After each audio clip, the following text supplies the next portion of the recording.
lab's hum was a constant companion, its fluorescent lights casting an unrelenting sterile glow on the sleek white walls.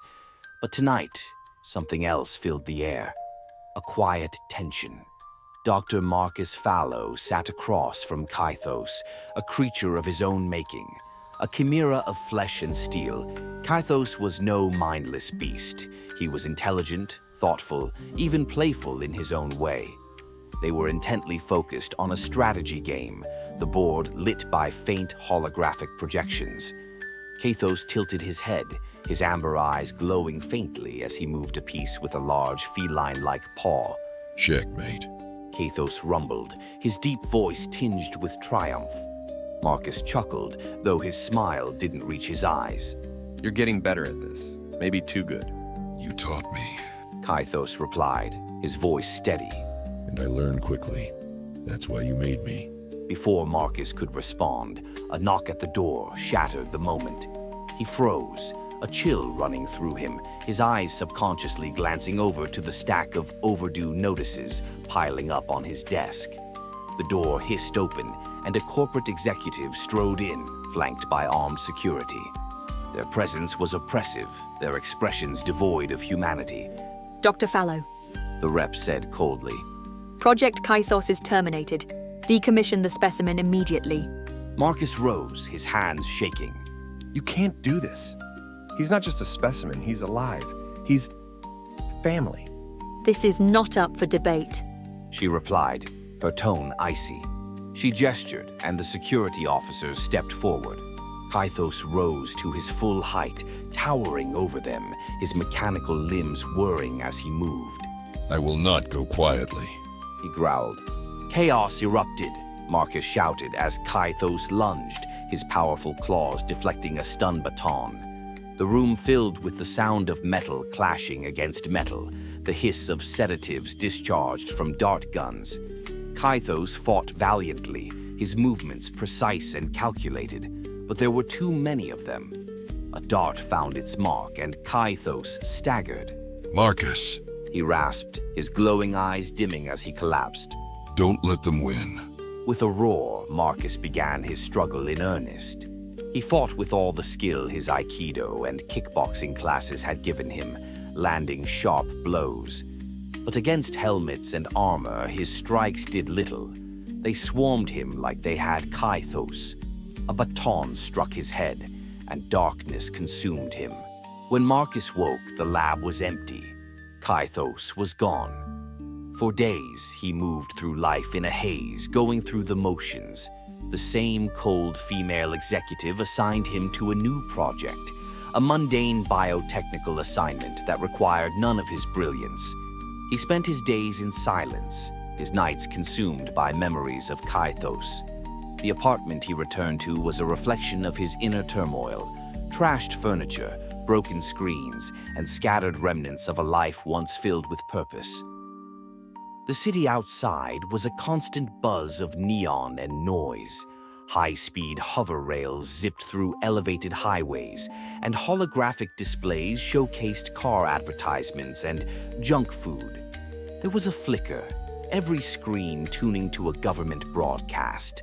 A report about two fugitives, Harada and D, wanted for questioning in connection to a piece of deadly ghost tech. Marcus stared at the screen, a pang of sympathy cutting through his haze. He knew all too well the cruelty of corporate life, how easily they turned on those who dared to challenge them. Harada and D weren't just fugitives. They were victims of the same machine that had destroyed Kythos and shattered his own life. For a fleeting moment, he wondered if they too felt the weight of loss and betrayal pressing down like a vice. The world was unraveling, and Marcus felt himself unraveling with it. This was the night. Marcus had felt it building for weeks, creeping closer with every pain-filled moment. He sat alone in the empty lab, his gaze fixed on the custom bed he had built for Kythos. He had tried to dismantle it, to erase the memory, but something deep inside refused to let him. The anger swelled, sharp and relentless, until it consumed him entirely. Revenge was no longer a choice. It was an inevitability. In a blind fury, Marcus smashed open a canister of accelerant, spilling it across the sterile room. The contents sputtered wildly until it shorted a power strip, causing the whole thing to explode. Flames leapt hungrily, devouring walls and equipment in moments. As the inferno spread, Marcus quickly disabled the fire suppression system and laid down on Kythos' bed, eyes closed, replaying the last moves of their final strategy game, whispering the sequence like a mantra. The suffocating grip of black smoke wrenched him back to reality. The world around him was ablaze, a cacophony of flames, blaring sirens and flashing lights, pulling him into the present. Panic surged, an undeniable need for survival replacing his morbidness. And so he fled, his mind becoming more logical by the moment. They would know it was him. There were cameras everywhere. His home wasn't a home since Kythos died, but now it was also unsafe. Going back there would mean he'd be in handcuffs within the hour. Fearing the corporation's retaliation, Marcus raced into the industrial outskirts, leaving behind the glow of the towering city for the shadows and decay of forgotten factories. The abandoned industrial district was a graveyard for promising technological factories underfunded or abandoned by startup companies. Broken machinery and forgotten dreams littered the landscape. It was here Marcus found others like him, outcasts, rejects, people the system had chewed up and spit out. They shared their stories, their pain, and their anger. One by one, they came to him, seeking pity. Upon hearing his own tale and learning of his somewhat medical background, they also began to seek his expertise. Marcus listened, his anger finding resonance in their pain.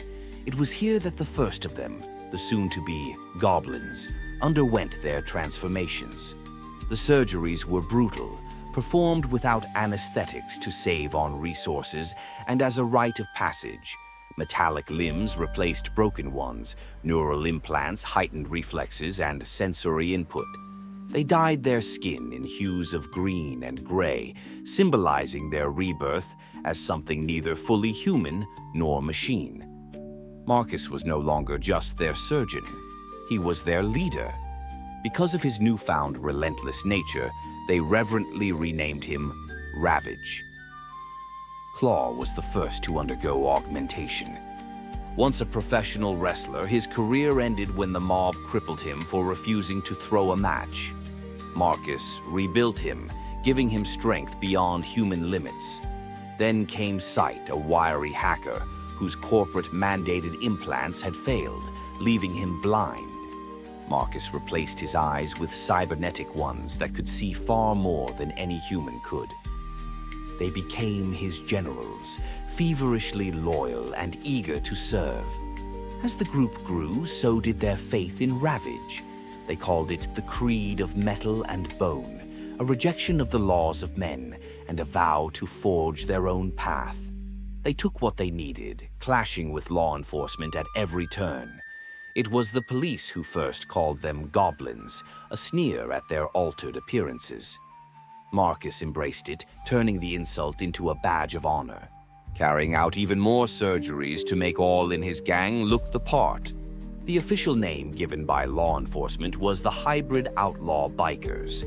Gangs on the streets abbreviated it to H.O.B. and tagged it onto the already existing Goblin name. Thus, the Hobgoblin gang was born. Their sanctuary, the Sprawl, was a labyrinth of tunnels and chambers carved beneath the city.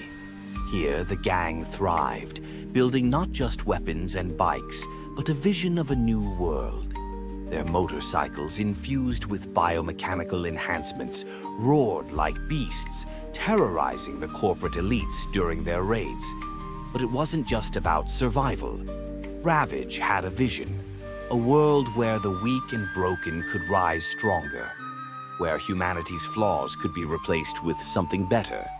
The hobgoblins weren't just surviving, they were evolving. One night, as Ravage stood atop the rubble of an old corporate tower, a trophy of their latest raid, he addressed his gang. They call us monsters. He growled, his voice amplified by cybernetic vocal cords. They call us villains, but we are the future. They cling to their flesh and their laws, blind to the possibilities. We'll show them. We'll tear down their world and build ours in its place. Stronger, unified, unstoppable. The gang roared their approval, their chants echoing into the night. The final push was coming. Ravage knew it. The sprawl was nearly complete, a fortress beneath the city's surface, ready to rise. But with every step forward, the corporations fought harder to crush them. Propaganda painted the hobgoblins as mindless terrorists.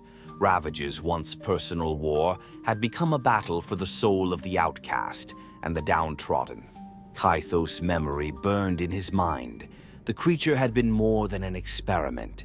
It had been a promise, a glimpse of what humanity could become if freed from its limitations. Ravage would honor that memory, not just for Kythos, but for every hobgoblin who had sacrificed their humanity to become something greater. As the gang prepared for their next raid, Ravage took a moment to reflect in the quiet of his workshop. The walls were lined with blueprints, not of weapons, but of dreams.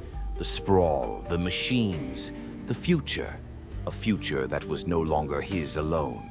It belonged to the hobgoblins, to the outcasts, to those who dared to defy the world above. And when the time came, Ravage knew they would rise. As Marcus sat in his workshop, consumed by his thoughts, the air shifted. A sudden, unnatural stillness fell over the room, and before him, a rift tore through reality, glowing with an ethereal light. From its depths emerged a ghostly figure, a towering hobgoblin untouched by machinery or bioengineering. It was no modern creation, but a being straight from mythological history. The figure's deep, resonant voice was unexpectedly calm and deliberate as it spoke. I come from the realm of Gaia. We need your help. The story of Dr. Marcus Fallow and the rise of the Hobgoblin gang is just one chapter in the vast universe of Unlimited Online. From Earth 2069 to the mysterious video game world of Gaia, their rebellion will shape the future. Stay tuned for the upcoming Hobgoblin story module, where you'll explore their battles and their connection to Gaia. Dive into the rebellion by subscribing to the Unlimited Online YouTube channel